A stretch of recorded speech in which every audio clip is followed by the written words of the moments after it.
తాకట్లో ఉన్న మీ బంగారాన్ని విడిపించి ఆ రోజు ఆన్లైన్ రేటుకి కొంటాం. Sharma gold company. ఆమె భర్త దృష్టిలో దేవత. Very strong. అమ్మాయి చాలా నాకు దొరికిన దేవత అనుకోవాలి అంతే. అత్తగారికి బంగారు కూడా. తన ఆఫీస్లో పార్టీ ఉందంటే నేను లేకుండా పార్టీ ఏముంటుంది అని అంటే ఆఫీస్లో పార్టీ ఉంది ముగ్గురం పోతున్నాం అంటే నేను కూడా వచ్చేదాన్ని కదా అన్న, నువ్వేం రావద్దు ఇంటి దగ్గర ఉండి మేము ముగ్గురం పోతున్నాం అన్నది అంతే. తర్వాత కాల్ ఎత్తలేదు, ఇక ఫోన్ ఎత్తలేదు, చాలా సార్లు చూసిన. అందరూ మంచిదని మెచ్చుకున్న ఆ వ్యక్తిత్వం వెనుక ఎవరికీ కనిపించిన ఏదో ఒక నిశ్శబ్ద పోరాటం జరిగిందా? అందరూ బాగున్నారంటున్న ఈ కథలో ఆమెకు మాత్రం అంత శూన్యం అనిపించడానికి కారణమేంటి? అసలు విజయారెడ్డి మనసులో ఆ క్షణాన ఏం మెదిలింది? ఒంటరితనమే వేధించిందా? ఇంకేమైనా కారణం ఉందా? మంచి ఉద్యోగం, సమాజంలో గౌరవం, ఇలాంటి జీవితం ఎవరికైనా అదృష్టమే. కానీ విజయారెడ్డికి అవేం ప్రశాంతతను ఇవ్వలేదా? బయటి ప్రపంచానికి విజయారెడ్డి జీవితం ఒక కలలా కనిపించవచ్చు, కానీ ఆ కంటి నిండా కనిపించని కన్నీరుంది. అన్నీ ఉన్నా ఆమె మనసులో ఏదో తెలియని శూన్యం గూడుగట్టుకుంది.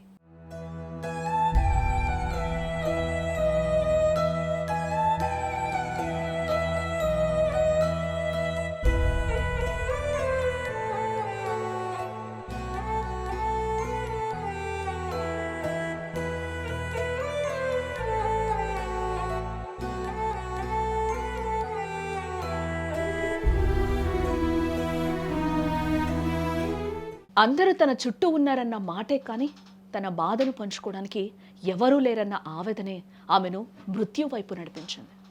భర్త దుబాయ్లో ఉండడంతో కష్టసుఖాలు చెప్పుకోవాల్సిన తోడు పక్కన లేక ఆమె లోపల కుంగిపోయింది. ఆఫీస్లో వందల మంది మధ్య బిజీగా గడిపిన ఇంటికి రాగానే ఆ 4 గోడల మధ్య ఎదురయ్యే నిశ్శబ్దం ఆమెను భయపెట్టింది. ఆఫీస్ ఫైల్స్ పరిష్కరించిన ఆమె తన జీవితంలో ఎదురైన మానసిక చిక్కుముడిని విప్పుకోలేకపోయింది. మనిషికి ఒంటరిగా ఉన్నప్పటి బాధ కంటే అందరూ ఉండి కూడా ఎవరూ లేరన్న భావన కలిగినప్పుడు వచ్చే ఆ ఒంటరితనం చాలా ప్రమాదకరం. ఆ లోన్లీనెస్ ఆమెను నిలువున దహించేసింది.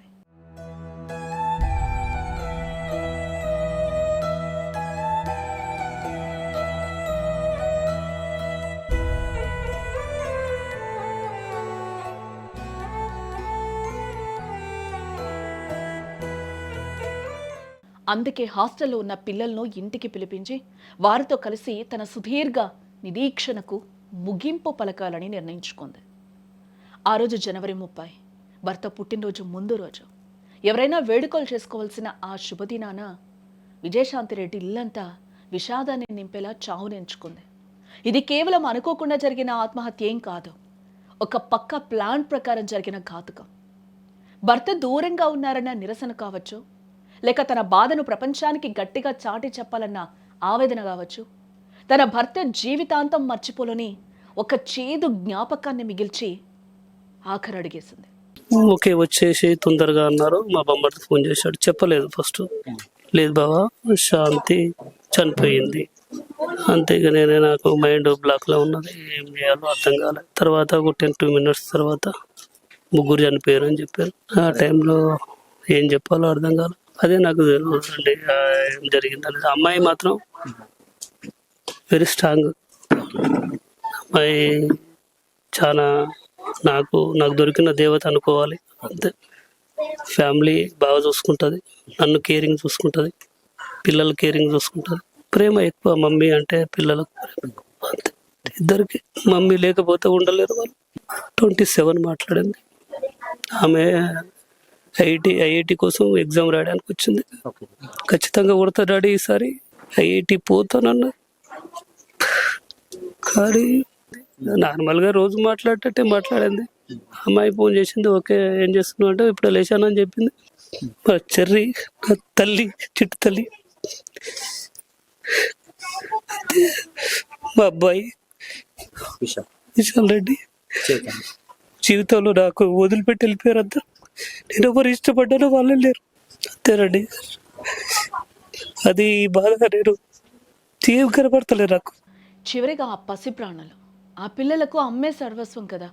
హాస్టల్ నుండి వచ్చిన పిల్లలు అమ్మతో గడపబోతున్న ఆ సమయమే తమ చివరి ప్రయాణమని ఊహించలేదేమో.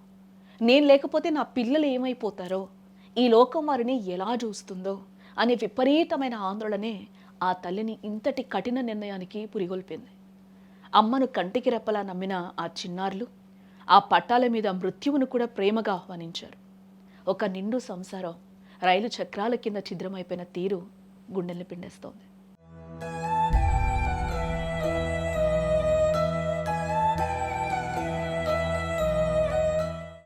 అయితే ఇక్కడ అసలు ప్రశ్న ఏంటంటే, ఇది కేవలం ఒంటరితనం వేధించిన మరణ శాసనమా, లేక ఈ నిశ్శబ్ద విషాదం వెనుక మరెవ్వరికీ తెలియని బలమైన కారణాలు ఏమైనా ఉన్నాయా? అన్నీ ఉన్న ఆ తల్లిని అంతటి కఠిన నిర్ణయం వైపు నడిపించిన అసలు మిస్టరీ ఏంటి? పోలీసుల దర్యాప్తులో ఎలాంటి నిజాలు బయటపడతాయో వేచి చూడాలి. 10:30కే మాట్లాడి 10:30కి నేను ఫోన్ చేస్తూనే ఉన్నా. వెళ్ళిన కానుండి పిల్లలు తీసుకొని పోతున్నా, ఆఫీస్లో పార్టీ ఉందంటే నేను లేకుండా పార్టీ ఏముంటది అని అంటే, ఆఫీస్లో పార్టీ ఉంది ముగ్గురం పోతున్నాం అంటే నేను కూడా వచ్చేదాన్ని కదా అన్న. నువ్వేం రావద్దు, ఇంటి దగ్గర ఉండి మేము ముగ్గురం పోతున్నాం అన్నది అంతే. తర్వాత కాల్ ఎత్తలేదు, ఇక ఫోన్ ఎత్తలేదు, చాలా సార్లు చేసిన అంతే. అంటే మీరు విజయశాంతి మీ మనమడతో కలిసి ఉంటారా? వాళ్ళిద్దరు హాస్టల్లోనే ఉంటారు, మేమిద్దరమే ఉంటాం ఇంట్లో పైన. అంటే ఎప్పుడన్నా ఏమన్నా అస్సలు ఏం చెప్పదు, ఏం లేవు ఆమెకు బాధలు కూడా. పొద్దున 8:30కి తెలిసింది.